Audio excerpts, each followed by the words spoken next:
afternoon, good people. I'm going to try not to make this video very long. There have been a number of different responses about what has happened in Minnesota as it relates to the killing of Renee Good. And I'm going to start off by, there's this quote that says that we can easily forgive a child for being afraid of the dark. The real tragedy in life is when men or adults are afraid of the light. Now, the purpose in saying this, that it's understandable for children to be afraid of the unknown. But the tragedy or the real failing in life is when adults are afraid of the truth, of knowledge, and enlightenment. And in light of all of the various lawyers, law enforcement, from prosecutors, judges, you name it, that have come on to social media to talk about the violations of the Constitution, violations of rules of engagement, violations of the escalation of Force Continuum that the agent did. For some reason, many just don't want to acknowledge that. They want to ignore it. They want to be dismissive of it. They want to reduce it down to some type of meme or some type of political move outside of the fact that this was a criminal act that occurred. The escalation of Force Continuum is very simple. It is a guideline that even from armed security to your sheriffs, your municipal police, all share in how you escalate force.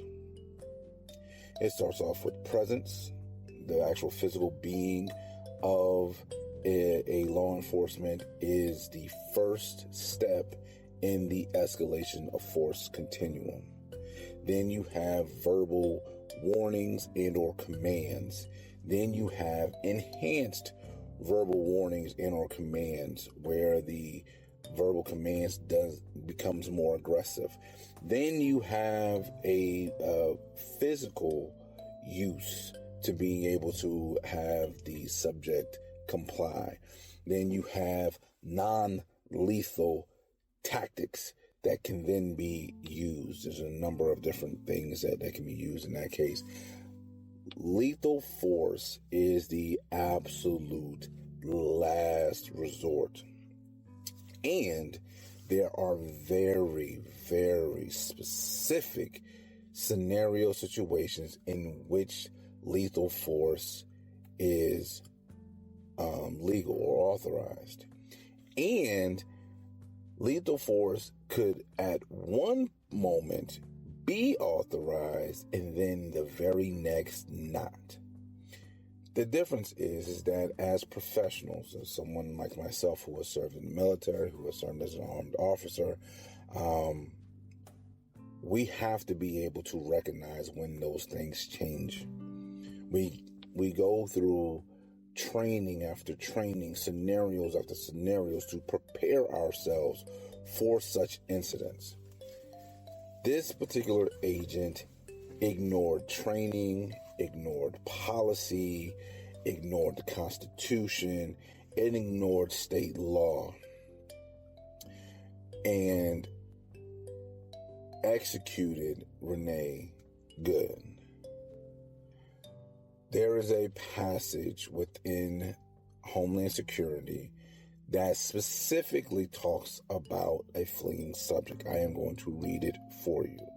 It says, well, the second line is actually the Department of Homeland Security law enforcement may use deadly force only when the law enforcement officer has reasonable belief that the subject of such force poses imminent threat of death or serious bodily injury to the law enforcement officer or to a another person.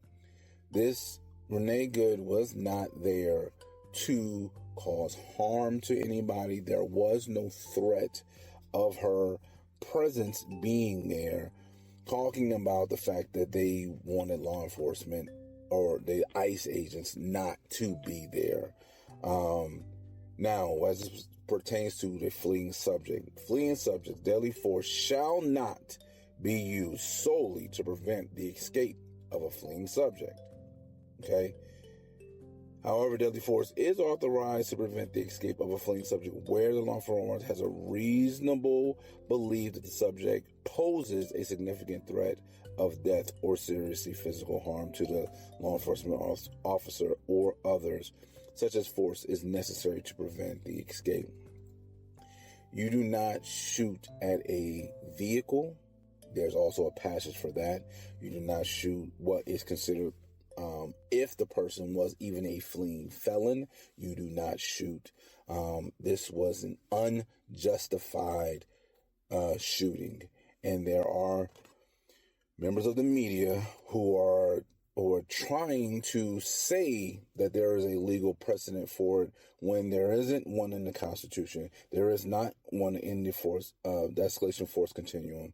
And there's not one in state law that would justify this shooting. So there is no legal grounds for this particular shoot. This should be investigated on the federal level and prosecuted as such. However, due to the nature of this current administration, this will probably be on the state and will probably be a little bit of time before justice is served for Renee. I wish everybody nothing but peace and blessings, but this has been a rough start to this year. Until next time.